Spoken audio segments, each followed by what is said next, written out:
Ladies and gentlemen, my name is Ulf Jinnestrand, and I'm the subject matter expert of this course.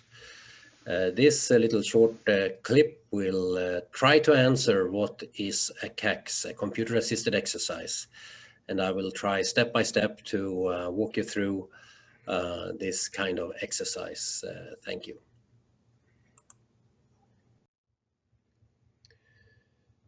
So this is the short version.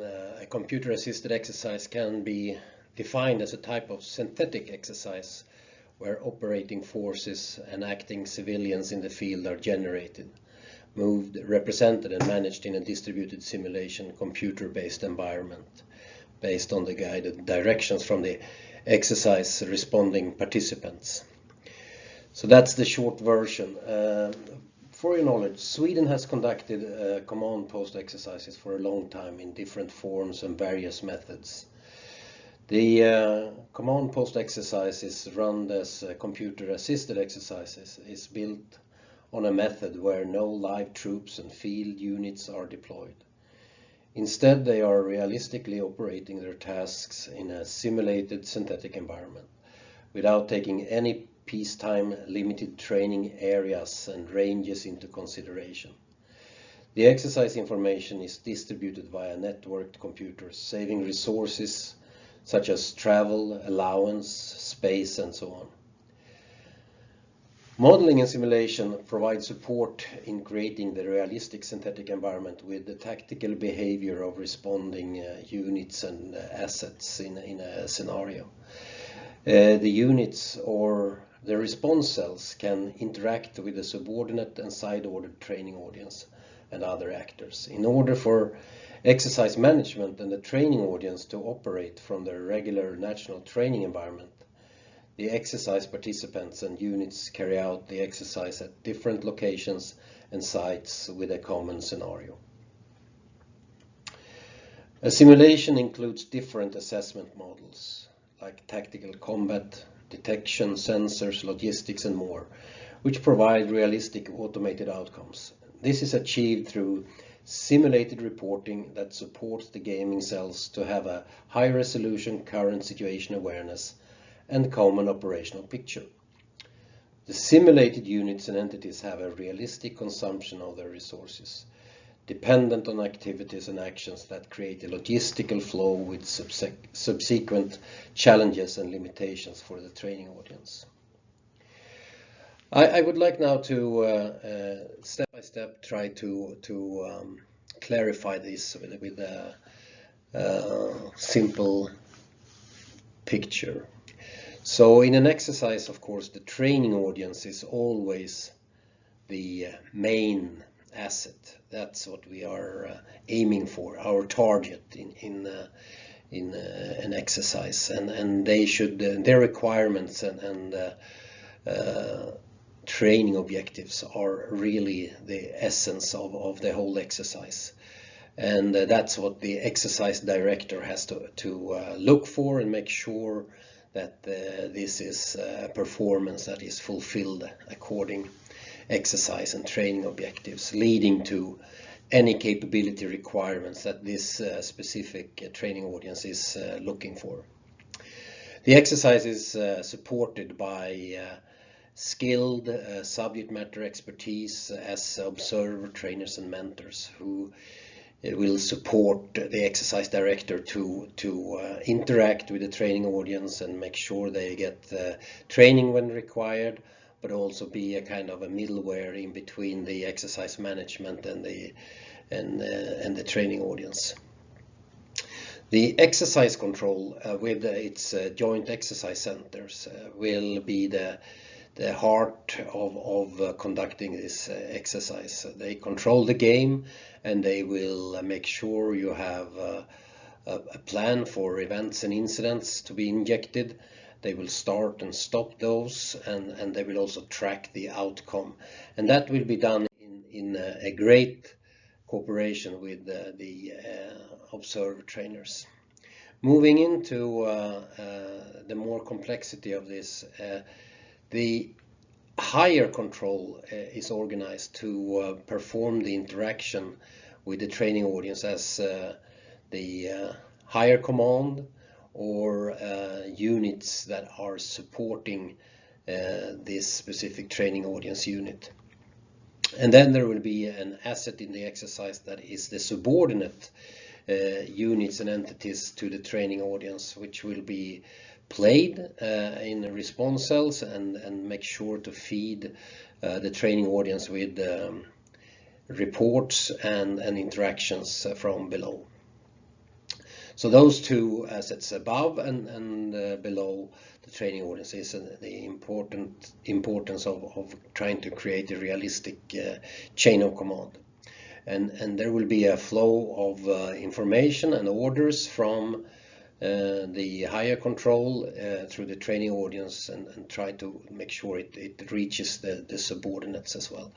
And there is of course a reporting information from the subordinate reaching the training audience and as well hopefully the higher control. So this is important to have under control and track, which is mainly done by the observer trainers. There is of course an interaction in between those and the observer trainers and mentors. They are reaching out to the training audience and have a presence over time. And of course the exercise director and the observer trainers, they have a close relation to the exercise control and interact, making sure that we get as much as possible out of the game and make sure if we have to increase the tempo of the game, we have a possibility to have the joint exercise centers to push or pull the inject. And there is of course also an interaction between the exercise control and the higher control. The higher control is played. They are not part of the training audience. They interact with the training audience, and they can be controlled and have injects from the exercise control to push things into the training audience. Other assets in the exercise is various number of actors. So whatever we find in a realistic operations environment, there is civilian organizations, there are civilian police, there are a number of various actors, and they interact of course with the exercise control and getting scripted injects and instructions how to interact with the training audience. We also have a civilian dimension with refugees and all the local population authorities, and they are represented as role players, but also as part of the synthetic environment by simulators. We also have a situation force, or for the military maybe called an opposing force, where we have the elements of irregulars or even irregular units of the local nations or regions that will play a role in the exercise, and they are probably the main threat to the training audience and what they have to be precautious and plan for. And they interact also with the exercise control and get instructions and injects to put into the exercise scenario. And of course there is an interaction, or there is a secondary interaction with the training audience from all these three different assets in the exercise. So they are in different cells, and they communicate in one way or another with the training audience or the effect of something they are conducting. In relation to this is pretty clear. We have the different parts of the exercise, but in addition, from the very below in this case, we have to have something, as I mentioned before, to represent everything that is happening out in the field. Not only the military part, it's also everything that relates in the scenario with civilian actors or irregular actors that will play a role in the scenario.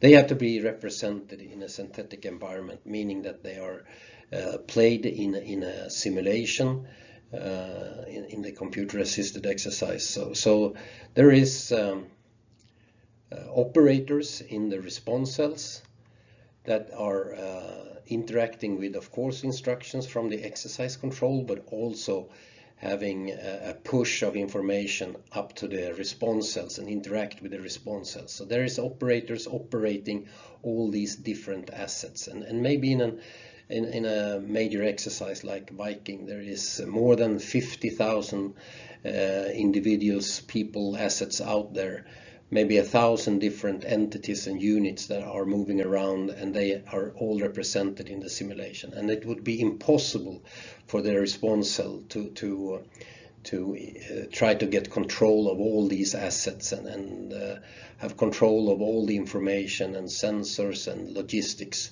that is floating around in the scenario. So the system is supporting the response cells to provide a synthetic environment of everything that is happening normally in real life out in the field that's running around in the simulation systems. The synthetic environment is also representing all the different actors, as I said, the international organizations, the different non-governmental organizations or governments or people in average, but also the whole civilian dimension is represented in the synthetic environment, and of course as well the situational force of whatever irregular or regular forces that are out there, potentially a threat to the training audience. They are all represented in the synthetic environment. So this is the overall picture of how you get support from computers and the simulators in an exercise, and there is a flow of information that you can use in the computers. You can also push information from this simulation into your command and control system, so you have a situation awareness. So the advantage as well to run a computer-assisted exercise is, of course, that we can do this distributed, in some cases using fixed lines, but in Viking, for example, internet is used with a virtual private network solution where we can have headquarters and assets be in their home countries, maybe gathering locally in a region, and be in different places. So this is an example from Viking 18, where you can see even we have assets in Brazil, far away from Sweden, in different time zone and so on, and a number of sites around Europe. And there is of course a number of things to consider, as you can see, and still this is something that save costs and make the interoperability and the cooperation pretty much valid, and you can use this in a much cheaper way than having everyone travel to one place and do things like this in a live way. Good day, ladies and gentlemen. My name is Lieutenant Colonel Shelley Balderson. I'm with the Joint Forces Command, JWFC J7, as a NATO PFP event planner, and today I am representing the exercise director. It will be my distinct honor to take you on a tour today of the exercise control facility, as well as give you an opportunity to hear from some of the training audience.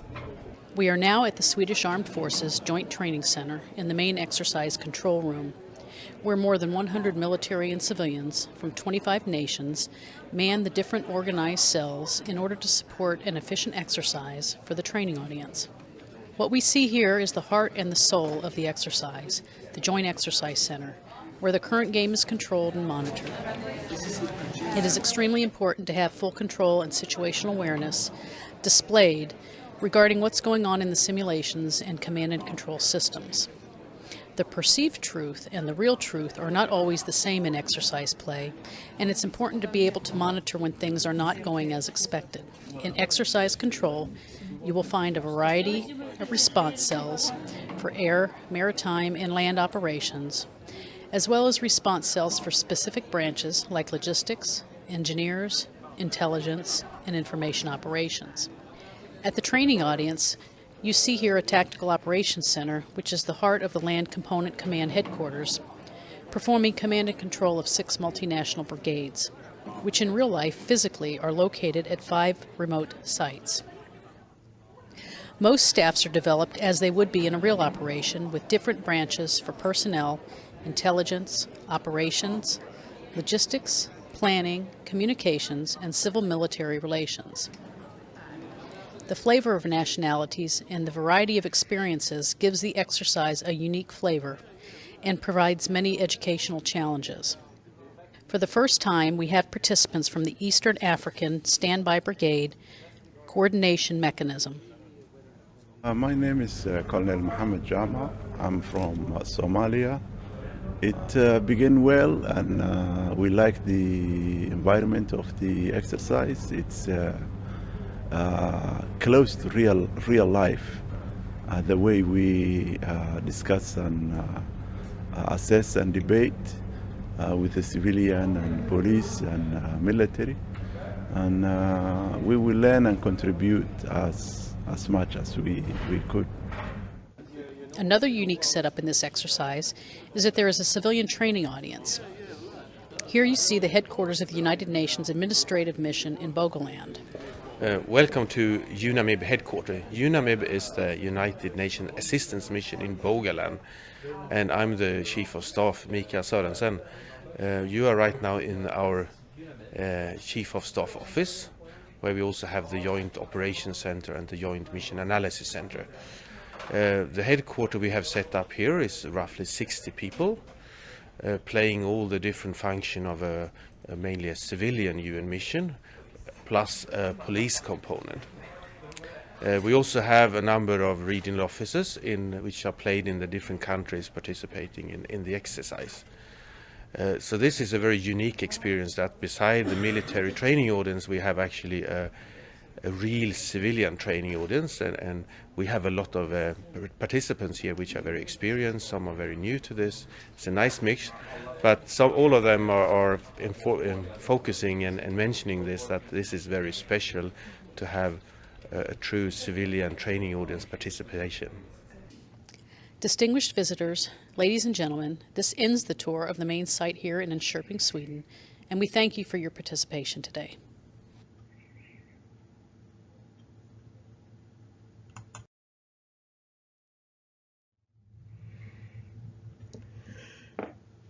So this, ladies and gentlemen, gave you a hint of reality, how it looks into an exercise instead of a PowerPoint slide. So that was an example from a previous Viking exercise, and this maybe gave you a context how all these different small pieces is put together for supporting a training audience in an exercise. With that, I would like to conclude this little clip, and I hope you got closer to this version of what is a CAX, and then there is probably more information out there, and there will be available reference literature for you to dig into if you're interested. And thank you so much for your attention, and return now to the course. Thank you.